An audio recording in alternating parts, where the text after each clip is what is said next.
తెలుగు యువతకి వందనం, తెలుగు మమతకి అభివందనం. అన్న నందమూరి తారక రామారావు గారు ఆ రోజు పార్టీ పెట్టినప్పుడు తెలుగు యువత ఎంతోమంది యువకులు ఆ రోజు రాజకీయాల్లోకి వచ్చారు.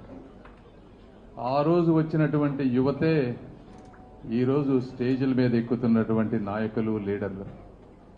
అయితే కాలక్రమేణా తెలుగుదేశం పార్టీలో వచ్చినటువంటి మార్పులు కానీ, అందరూ ఒక్కొక్కసారి యుక్త వయసులో వచ్చినప్పుడు కెరీర్లు దెబ్బతింటున్నాయనేటువంటి ఒక ఉద్దేశంతో కానీ చంద్రబాబు నాయుడు గారు ఎక్కువ యువత ఉద్యోగాల్లో ఉండాలి, కెరీర్లు స్థిరపడాలనేటువంటి ఒక లక్ష్యంతో ముందుకు వెళ్ళారు.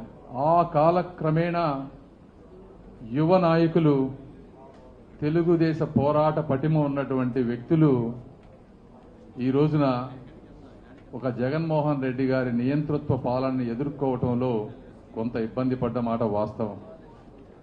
అయితే అయినప్పటికీ కూడా ఇక్కడ ఎంతో మంది గత 4-5 సంవత్సరాలుగా విపరీతంగా కష్టపడ్డారు. ఎన్నో కేసులు పెట్టించుకున్నారు, ఎన్నో అవమానాలు పడ్డారు, ఆర్థికంగా ఇబ్బంది పడ్డారు. మరి రాష్ట్ర అభివృద్ధి అయితే నేను మీకు చెప్పాల్సింది ఏమీ లేదు, మీ అందరికీ తెలుసు. దాదాపుగా 130 సంస్థలు రాజధాని ప్రాంతంలో తీసుకురావటానికి చంద్రబాబు నాయుడు గారు 5 సంవత్సరాలు విశేషమైనటువంటి కృషి చేసి వాటన్నిటికీ స్థలాలు అలాట్ చేసి జీవోలు ఇస్తే కేవలం కక్షతో వాటన్నిటినీ క్యాన్సిల్ చేశారు. ఎందుకంటే మనకు కనపడేవి కేవలం 3 యూనివర్సిటీలు అక్కడ. అయితే ఇంకా 130 సంస్థలు, నేను మొన్న మొత్తం లిస్టు తెప్పించాను. తెలుగుదేశం పార్టీ ఏ జీవోలు ఇచ్చింది, అవి ఏ దశలో ఉన్నాయి ఈ ప్రాంతంలో అని చూస్తే మొత్తం క్యాన్సిల్ చేశారు. ఒక బిగ్గెస్ట్ కన్వెన్షన్ సెంటర్, ఎన్నో రీసెర్చ్ సెంటర్స్, హాస్పిటల్స్, అదేవిధంగా బసవతారకం క్యాన్సర్ ఇన్స్టిట్యూట్, ఇలా చెప్పుకుంటా పోతే ఆ 130 సంస్థలలో హెచ్సిఎల్ టెక్నాలజీస్ కనీసం ఒక 30-40 అయినా ఈ 5 సంవత్సరాల్లో గనక స్టార్ట్ చేసుంటే ఎంతో మంది నిరుద్యోగులు ఈరోజు ఉపాధి పొందేవారు. కేవలం కక్ష తప్పించి ఏ విధమైనటువంటి ఒక మానవత్వం లేకుండా జగన్మోహన్ రెడ్డి గారు ఇలా ప్రవర్తించి ఈ చుట్టుపక్కల ప్రాంత ప్రజలందరి ఉసురు కూడా తీసుకున్నారు. తల్లిదండ్రులు లక్షల రూపాయలు పెట్టి చదివిస్తూ ఉంటే వాళ్ళు అప్పులు పాలవుతూ ఉంటే, వీళ్ళకి ఉద్యోగాలు లేక, వేరే ప్రాంతాలకు వెళ్ళలేక, పెళ్లి కాక వాళ్ళ జీవితాలు క్షోభతో ఉన్నాయి ఈ రోజున.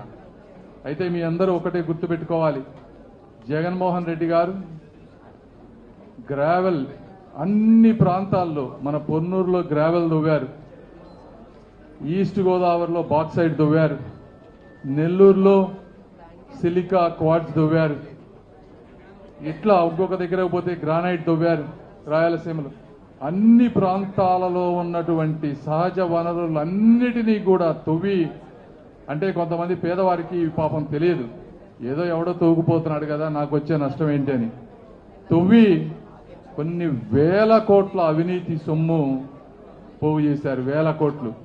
ఆ అవినీతి సొమ్ముతో ఈరోజు సోషల్ మీడియా కానీ, యూట్యూబ్ కానీ, ఫేస్బుక్ కానీ ఇలా ఒక వికృత రావణ రాజకీయానికి ఆయన తెరదీశారు.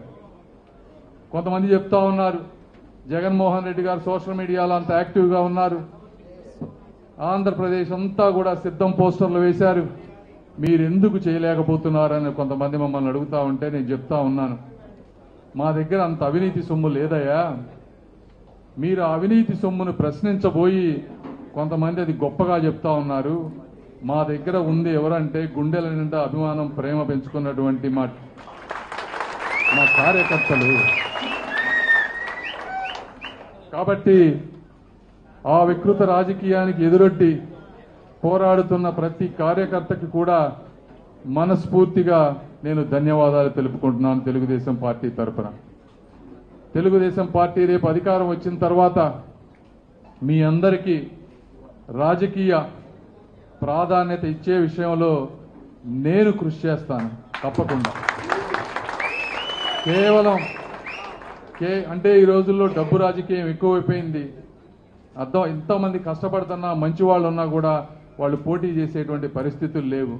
ఎన్నో సమీకరణలు, ఎన్నో పొత్తులు, ఎన్నో వర్గాలను సాటిస్ఫై చేయాల్సినటువంటి పరిస్థితి.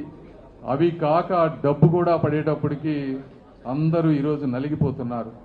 ఈ వ్యవస్థ మారాల్సిన సమయం వచ్చింది, మారుతుంది. కొద్దిగా ఓపికగా ఉండండి. యువత ఉన్నవాళ్ళు 5-10 సంవత్సరాల్లో దీన్ని ఏదే విధంగా మార్చే దాంట్లో నా పాత్ర ఉంటుంది అని మీ అందరికీ నేను తెలియజేసుకుంటా ఉన్నాను. ఆఖరిగా ఈ 40 రోజులు మీరందరూ కూడా కష్టపడాలి.